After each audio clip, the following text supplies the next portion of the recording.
Prime Minister Rishi Sunak, in a reform of Whitehall, divided up the Department of Business, Energy and Industrial Strategy when he took office. Kemi Badenoch became Business Secretary, while a new department was created for Energy, headed by Grant Shapps. The new department's title is the Department of Energy Security and Net Zero, which is almost a definition of an oxymoron.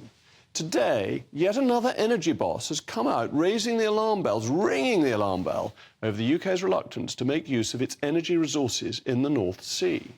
The executive chairman of Ithaca, Gilad Myerson, has said that Labour's pledge to ban new oil and gas exploration, as well as current tax policy, is spooking investors.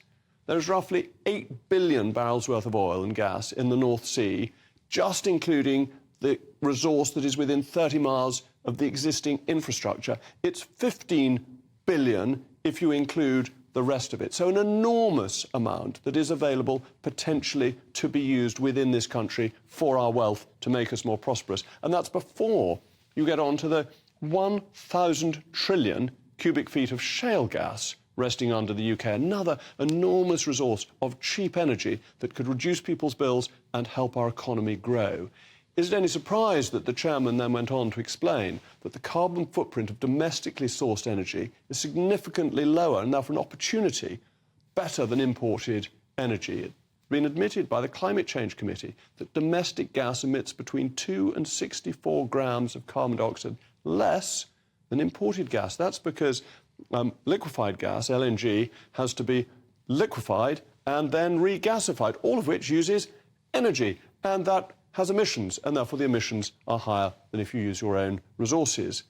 Nonetheless, last year, in spite of all our own resources, we spent over £100 billion importing energy from the rest of the world. And that makes us reliant on potentially unstable regimes, but also leaves us dependent on renewables, which aren't necessarily reliable. The wind doesn't always blow. So you have unreliable foreign imports that may come from places like Russia, or may have done, or from unstable parts of the world, creating a greater carbon footprint, so not even being greener than using our own resources. Now, this shift in our energy policy from when the North Sea opened up in the 70s and the 80s is because of our pursuit of net zero, and it's left us with lower energy security. And it makes the cost of energy a hostage to geopolitical events, as we saw last year when the price of gas rocketed following the war in Ukraine. Compare this with America. In America, kilowatt hour of energy is 18 cents, compared to in the UK at 41 US cents.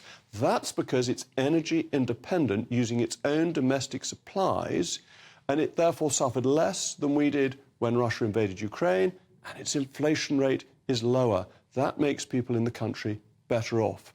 So the question is, are we going to use energy sourced from our own fossil fuels, or are we going to import them from other people? Because everyone knows we're going to be using fossil fuels for decades to come, and energy security is currently not compatible with net zero. In this transitional period, we really ought to make use of our own supplies. We need to focus on cheap energy and economic growth. No one will vote to be cold and poor.